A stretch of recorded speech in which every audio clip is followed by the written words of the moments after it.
আসসালামু আলাইকুম বন্ধুরা, আপনারা সবাই কেমন আছেন? আশা করি অনেক ভালো আছেন। বিডি ক্রিয়েটর চ্যানেলের আরেকটা নতুন এপিসোড আপনাদের সবাইকে স্বাগতম। স্ক্রিনে হয়তো আপনারা দেখতে পাচ্ছেন আমার ফেসবুক অ্যাকাউন্টের অ্যাকাউন্টটা ফেসবুক ডিসেবল করে দিয়েছে। সেই সাথে এখানে দেখতে পাচ্ছেন একটা পেমেন্ট কিন্তু আনফিট অবস্থায় আছে।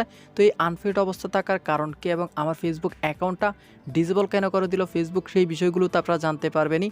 সেই সাথে আমার ফেসবুক অ্যাকাউন্টের অ্যাকাউন্টটা আমি কীভাবে ঠিক করলাম সেই বিষয়টা আপনাদের সাথে বিস্তারিত শেয়ার করার চেষ্টা করব আজকের এই ভিডিওটাতে। প্রতিবারের মতো আপনাদের সাথে আছি আমি এনাম। আশা করি আপনারা ভিডিওটা শেষ পর্যন্ত দেখবেন। ভালো লাগলে অবশ্যই একটা লাইক দিয়ে যাবেন। সেই সাথে একটু কষ্ট করে নিচে লাল সাবস্ক্রাইব বাটনটার উপর ক্লিক করে চ্যানেলটা সাবস্ক্রাইব করে নোটিফিকেশন আইকনটা অল করে রাখবেন, যাতে এরকমই নতুন ভিডিও আপলোড করার সাথে সাথে আপনার কাছে নোটিফিকেশন চলে যায়। আর অলরেডি যারা সাবস্ক্রাইব করেছেন তাদেরকে অসংখ্য ধন্যবাদ।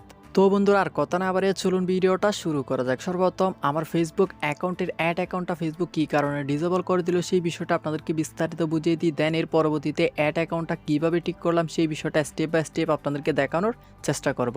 তো আমার অ্যাকাউন্টটা ফেসবুক ডিসেবল করে দেওয়ার মূল কারণটা হচ্ছে আমি আমার ফেসবুক পেজের একটা ভিডিও পোস্ট করেছিলাম, কিন্তু পোস্ট করার পরে আমার যে পেমেন্টটা ফেসবুক নেওয়ার কথা ছিল সেই পেমেন্টটা কিন্তু আমার কার্ড থেকে ফেসবুক নিতে পারতেছিল না, যার কারণে ফেসবুক আমার অ্যাকাউন্টটা ডিসেবল করে দিয়েছে। সাধারণত আমরা বাংলাদেশের মধ্যে যে ভিসা এবং মাস্টার কার্ডগুলো ইউজ করি সেই ভিসা মাস্টার কার্ড থেকে কিন্তু আমরা বিদেশে কিন্তু পেমেন্ট করতে পারি না, শুধুমাত্র দেশের ভিতরে আমরা আমাদের কার্ডগুলো দিয়ে পেমেন্ট করতে পারি। আর ডুয়েল কারেন্সি হলে তো অন্য কথা, ডুয়েল কারেন্সি দিয়ে কিন্তু আপনি করতে পারবেন। কিন্তু সাধারণত আমরা যে কার্ডগুলো বাংলাদেশের মধ্যে ইউজ করি সেগুলো দিয়ে শুধুমাত্র আমরা বাংলাদেশের ভিতরে কিন্তু পেমেন্ট করতে পারবো, যার কারণে ফেসবুক আমার পেমেন্টটা নিতে পারতেছিল না। তো পেমেন্টটা নিতে না পারার কারণে কিন্তু তারা আমার অ্যাকাউন্টটা ডিসেবল করে দিয়েছে। তো সাধারণ যে আমরা ভিসা মাস্টার কার্ডগুলো ইউজ করি, তো সেই ভিসা মাস্টার কার্ড থেকে পেমেন্ট করে যদি আপনি আপনার ফেসবুক পেজ পোস্ট কিংবা প্রমোট করতে চান সেক্ষেত্রে অবশ্যই কিন্তু আপনার কার্ডটা আগে পাসপোর্ট দিয়ে এন্ডোজ করে নিতে হবে। যদি আপনি পাসপোর্ট দিয়ে এন্ডোজ না করেন তাহলে আপনি কিন্তু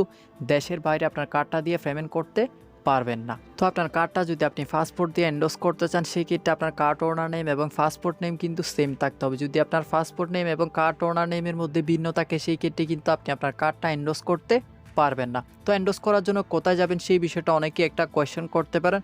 এন্ডোজ করার জন্য আপনি যদি আপনার ব্যাংকের ব্রাঞ্চের মধ্যে আপনার কার্ড এবং পাসপোর্টটা নিয়ে গিয়ে বলেন, তারা কিন্তু আপনাকে খুব সহজে আপনার কার্ডটা এন্ডোজ করে দিবে। আশা করি আপনারা এই বিষয়গুলো বুঝতে পারছেন। এখন চলুন আমার এই ডিসেবল হওয়া অ্যাকাউন্টটাকে ঠিক করে যদি আমি আবার রান করতে চাই তাহলে কিভাবে করব। তো এর জন্য আমি ফেসবুক অফিসিয়াল অ্যাপসটা ওপেন করলাম। অ্যাপসটা ওপেন করার পরে নোটিফিকেশন আইকনটার উপরে ক্লিক করলাম। ক্লিক করার পরে এখানে আপনারা দেখতে পাচ্ছেন ইউর অ্যাকাউন্ট ইজ ডিসেবল নামের এই নোটিফিকেশনটা কিন্তু ফেসবুক আমাকে প্রতিদিন বারবার দিয়ে বিরক্ত করতেছে।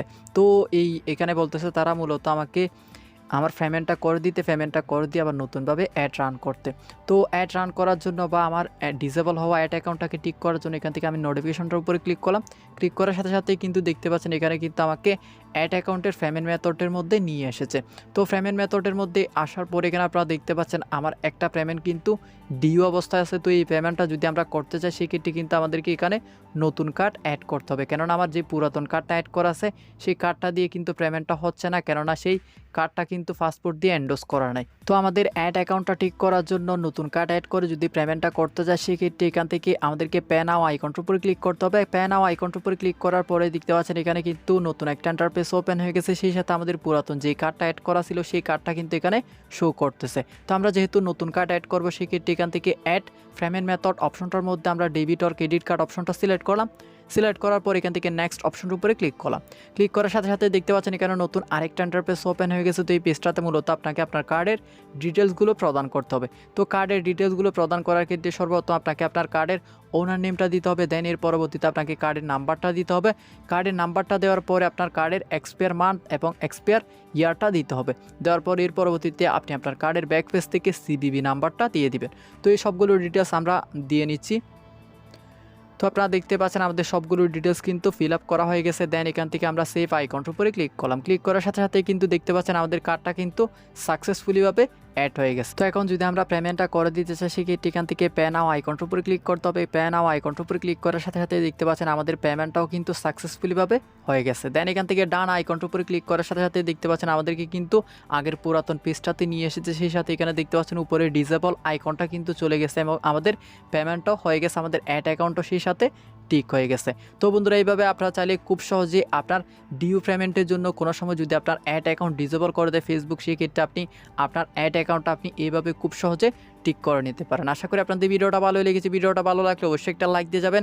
সেই সাথে কমেন্ট বক্সে ভিডিওটা কেমন লাগলো জানিয়ে যেতে ভুলবেন না। আজকের মতো এখানে বিদায় নিচ্ছি। আগামী ভিডিও দেখার আমন্ত্রণ জানিয়ে আল্লাহ হাফেজ।